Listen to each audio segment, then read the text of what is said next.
जय श्री कृष्ण, श्री स्वामी समर्थ. जो व्यक्ती या मर्त्य जगामध्ये आलेला आहे तो एक ना एक दिवस मृत्यूला कवटाळणारच आहे. हे अबाधित सत्य आहे. पण जेव्हा तो आत्मा ते शरीर सोडतो तेव्हा त्याच्या मनाची अवस्था काय असते, जेव्हा त्याची चिता जळते तेव्हा तो काय विचार करत असतो, या साऱ्या प्रश्नांची उत्तरं जाणून घेण्यासाठी व्हिडिओ शेवटपर्यंत नक्की पहा. श्रीमंतीच्या भोगविलासावरती जगणारा व्यक्ती असो किंवा लाकडाच्या खाटेवरती झोपणारा व्यक्ती असो, दोघांनाही जेव्हा मरण येते तेव्हा त्यांना ते सर्व विलास आणि कष्ट सोडून त्या लाकडाच्या ढिगाऱ्यावरतीच ठेवले जाते. मग तो श्रीमंत असो किंवा भिकारी, सर्वांना त्या अवस्थेमध्येच जावे लागते. श्रीमंतांच्या शरीरावर देखील मखमली कपडे नसतात आणि गरिबाच्या शरीरावर देखील फाटलेली ढिगळं नसतात. तेथे देखील नियम सर्वांसाठी एकच आहे, पांढरे कफन. जेव्हा त्या लाकडावरती ठेवून शरीर जळू लागतं तेव्हा आपले जिवलग असणारे सर्व नातेवाईक, मित्रमंडळी काही वेळातच ते मृत्यू जळालेलं शरीर तेथेच सोडून निघून जातात. जाताना ते मागे वळूनही पाहत नाहीत. त्यांना वाटतं की सर्व काही आता संपलेलं आहे. पण खरोखरच सर्व काही संपलेलं असतं का? इतका वेळ आक्रोश करणारे ते लोक इतक्या लवकर आपल्या त्या प्रिय व्यक्तीला कसे सोडून जातात? गरुड पुराणाच्या प्रेता विभागामध्ये तपशीलवारपणे याचं वर्णन केलेलं आहे. ते वर्णन इतकं भयावह आणि स्तब्ध करणारं आहे, ते ऐकून तुम्हाला देखील चलबिचलता नक्कीच जाणवेल. जेव्हा स्मशानभूमीतील शेवटचा माणूसही निघून जातो, चितेच्या ज्वाला शांत होतात आणि मग तिथे उरते फक्त गरम राख आणि भयावह शांतता. तेव्हा एक आकृती उभी राहते. ती मानव नाही, ती मृत व्यक्तीची आत्मा आहे, जी त्याच्याच राखेत गाडली जाते. तो एका व्यक्तीचा आत्मा आहे जो स्वतःच्या राखेजवळ उभा राहून हे दृश्य पाहत आहे. काही तासांपूर्वी त्या शरीरामध्ये असलेला आत्मा स्वतःला स्वतःचा मानत होता. तो आता त्या शरीराला राखेच्या ढिगाऱ्यात रूपांतरित होताना पाहत असतो. त्याला विश्वास बसत नाही की ज्या शरीराची त्याने आयुष्यभर काळजी घेतली, खायला दिले, त्याचे रक्षण केले, आरशात पाहताना ज्या चेहऱ्याचा त्याला खूप अभिमान होता, तो आता मुठभर राखेमध्ये बदललेला आहे.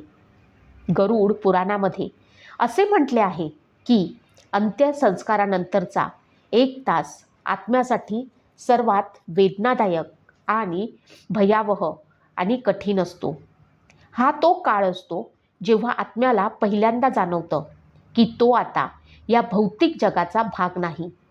स्मशानभूमीच्या भयानक शांततेत या 1 तासात आत्म्याचं काय होतं, तो काय पाहतो आणि तो लगेच यमलोकाकडे का जात नाही? आज आपण या सर्व गूढ रहस्यांचा शोध घेऊया. एका शांत गावात एक माणूस राहत होता. नाव काहीही असो, कारण ही कथा प्रत्येकाची आहे, तुझी, माझी, आपल्या सगळ्यांची. त्याचा शेवटचा दिवस आला होता. एक क्षण येतो, श्वास हळूहळू मंद होतो, डोळ्यांवरती अंधार पसरतो आणि सगळं संपल्यासारखं वाटतं. पण खरं म्हणजे इथेच सर्व काही सुरू होतं. शेवटचा श्वास घेतल्यावरती त्या माणसाच्या शरीरात एक शांतता पसरते. घरच्यांचा रडण्याचा आवाज येतो. पण त्याचवेळी काहीतरी विचित्र घडतं. त्याच्या शरीरातून अगदी हलक्या प्रकाशासारखं काहीतरी बाहेर पडतं. तोच असतो आत्मा. आणि तो आत्मा काही क्षण गोंधळलेला असतो. मी जिवंत आहे की नाही? तो स्वतःच्या शरीराकडे पाहतो आणि अचानक त्याला जाणवतं, माझं शरीर खाली पडलेलं आहे आणि मी वर तरंगत आहे. पहिल्या काही मिनिटात आत्मा अजूनही शरीराशी जोडलेला असतो, जणू एखाद्या अदृश्य धाग्याप्रमाणे. तो पुन्हा शरीरात जाण्याचा प्रयत्न करतो. तो आपल्या लोकांना हाक मारतो, पण कुणालाच त्याची हाक ऐकू येत नाही. त्याचा आवाज ऐकू येत नाही. हळूहळू 10-15 मिनटं जातात. घरात लोक जमा होतात. रडणं वाढतं. आत्मा सगळं पाहत असतो. त्याला आपल्या प्रत्येक नात्याची आठवण येते. आई, वडील, बायको, मुलं. तो त्यांच्या जवळ जातो. त्यांना स्पर्श करण्याचा प्रयत्न करतो. पण त्याचे हात त्यांच्या शरीरातून आरपार जातात. आता त्याला समजायला लागतं, मी आता या जगाचा भाग नाही. सुमारे अर्धा तास होतो. आत्म्याच्या मनात भीती आणि असहायता वाढते. तो स्वतःच्या शरीराभोवतीच फिरत राहतो. जशी वेळ पुढे सरकते, शरीर थंड होऊ लागतो आणि आत्म्याचं त्याच्याशी असलेलं नातं अधिक कमकुवत होतं. तो अजूनही प्रयत्न करतो. कदाचित मी परत जाऊ शकेन, पण नाही. हळूहळू 1 तास पूर्ण होतो आणि याच वेळी परिसरात एक वेगळी ऊर्जा जाणवते. एक थंड, गूढ वातावरण आणि मग दूरवरून काहीतरी येताना जाणवतं. ते साधे नसतात. ते असतात यमदूत. त्यांचं रूप भयानक, डोळे लाल, आवाज कठोर. आत्मा घाबरतो. तुम्ही कोण? ते म्हणतात, आम्ही तुला घेण्यासाठी आलो आहोत. आत्मा विनवणी करतो, मला अजून थोडा वेळ द्या. मी माझ्या लोकांशी, मला त्यांच्याशी बोलायचं आहे. पण ते मात्र थांबत नाहीत, कारण वेळ संपलेली असते. त्या 1 तासात आत्म्याला सर्वात मोठं सत्य समजतं. ज्या शरीरासाठी मी इतका गर्व करत होतो, ते शरीर माझं नव्हतंच. आणि आता मी एकटा आहे. या क्षणापासून सुरू होतो एक असा प्रवास, जिथे सोबत असतात फक्त आपली कर्म. तोच आत्मा, तो स्वतःच नाही. घरात तयारी सुरू झाली. शरीराला अंघोळ घातली गेली, फुलं ठेवली गेली आणि त्याला उचलून नेलं. आत्मा त्यांच्यासोबतच गेला. स्मशानात चिता तयार झाली. त्याचं शरीर त्यावरती ठेवलं गेलं आणि अग्नी देण्यात आली. जशी चिता पेटली तसा आत्मा हादरला. त्याला स्वतःचं शरीर जळताना दिसत होतं. त्याला वेदना जाणवत नव्हत्या, पण एक विचित्र तडफड होती, एक असहायता. हे माझं शरीर आहे, मी परत जाऊ शकतो का? पण नाही, आता ते शक्य नव्हतं.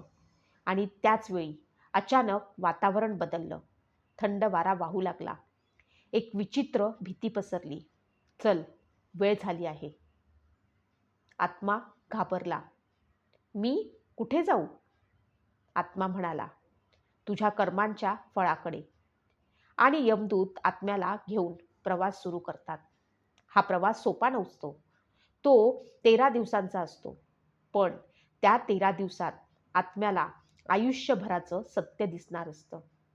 पहिल्या काही दिवसात आत्मा पृथ्वीवरच राहतो, आपल्या घराभोवती, आपल्या लोकांजवळ.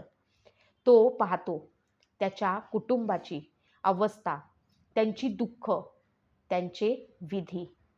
जर कुटुंब प्रेमाने, श्रद्धेने श्राद्ध आणि विधी करत असेल, तर आत्म्याला थोडं समाधान मिळतं. तो समाधानी होतो. पण जर कोणी काहीच केलं नाही, तर आत्मा मात्र अधिक त्रस्त होतो. दिवस हळूहळू पुढे जातात आणि मग सुरू होतो खरा प्रवास. एक लांब, अंधारमय मार्ग, जिथे ना पाणी, ना अन्न, ना विश्रांती. आत्मा तहानेने तडफडतो, भुकेने व्याकुळ होतो, पण त्याला काहीच मिळत नाही. तेव्हा त्याला आठवतं, मी या आयुष्यात काय केलं? जर त्यानं दान केलं असेल, चांगले कर्म केले असतील, तर त्या पुण्यामुळे त्याला मदत मिळते. पण जर पाप केलं असेल, तर तो एकटाच सहन करतो. शेवटी यमदूत त्याला घेऊन निघतात. एक असा रस्ता जिथे प्रकाश नाही, पाणी नाही, फक्त भीती.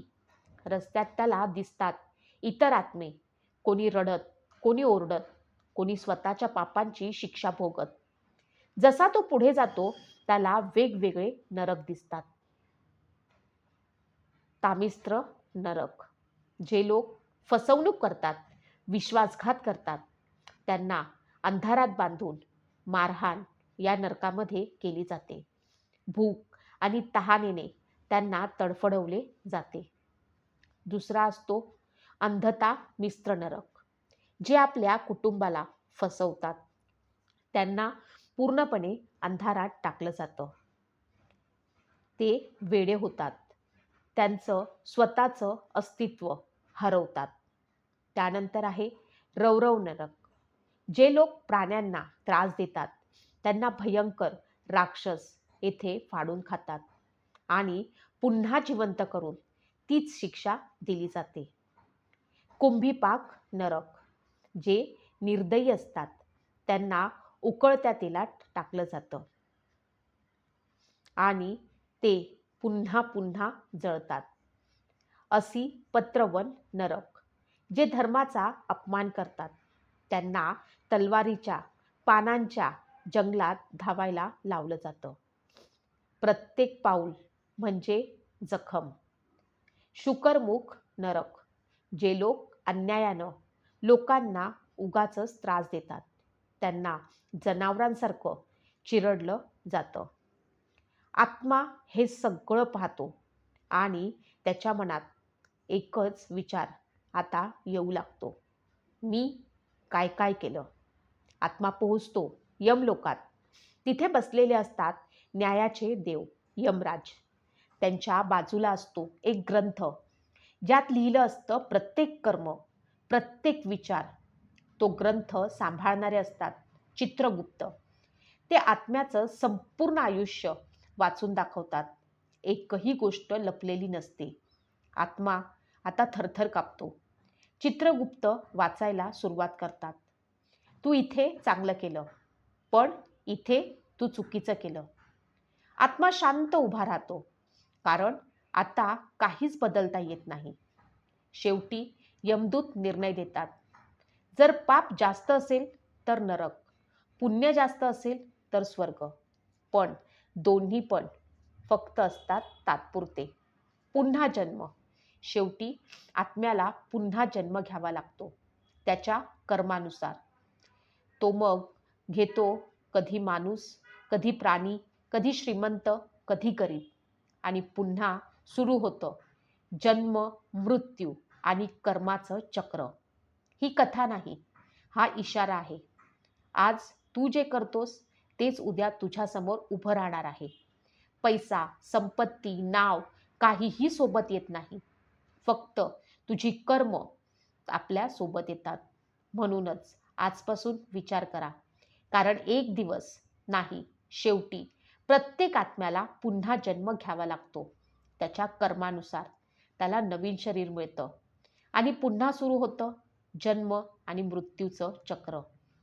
गरुड पुराण आपल्याला घाबरवण्यासाठी नाही, तर जागं करण्यासाठी आहे. आपण जे करतो तेच आपल्याला परत मिळतं. म्हणूनच चांगले कर्म करा, चांगले जगा, चांगलं करा. कारण शेवटी आपल्यासोबत काहीच जाणार नाही, फक्त आपली कर्म. गरुड पुराणानुसार पहिला 1 तास म्हणजे आत्म्यासाठी सर्वात गोंधळाचा, भावनिक आणि सत्य समजण्याचा काळ असतो. कर्माची सावली. एक छोटीशी कविता आपण पाहणार आहोत. जीवनाच्या वाटेवर चालताना आपण खूप काही साठवतो. पैसा, मान, नाती आणि काही अपूर्ण स्वप्नही जपतो. पण शेवटी एक क्षण येतो जिथे सगळं काही थांबतं. श्वास थांबतो, वेळ थांबते आणि जग मागे राहून जातं. ज्याला आपलं म्हणत होतो ते शरीरही शेवटी सोडून जातं. आरशात दिसणारा चेहरा क्षणातच परका होऊन जातो. रडणारे आवाज दूर जातात, स्पर्श सगळे हरवून जातात आणि एकटाच आत्मा मग अज्ञात वाटेवरती निघून जातो. तिथे ना संपत्ती साथ देते, ना कोणी जवळ उरतं. फक्त एक सावली सोबत असते, जी प्रत्येक क्षणाला आठवते. ती सावली म्हणजे आपलं कर्म, जे कधीच आपल्याला सोडत नाही. चांगलं केलं तर प्रकाश बनतात, वाईट केलं तर अंधार बनतात. म्हणून अजूनही वेळ आहे स्वतःला थोडं बदलण्याची, कारण शेवटी सोबत येणार आहेत ते फक्त आणि फक्त कर्माची सावली.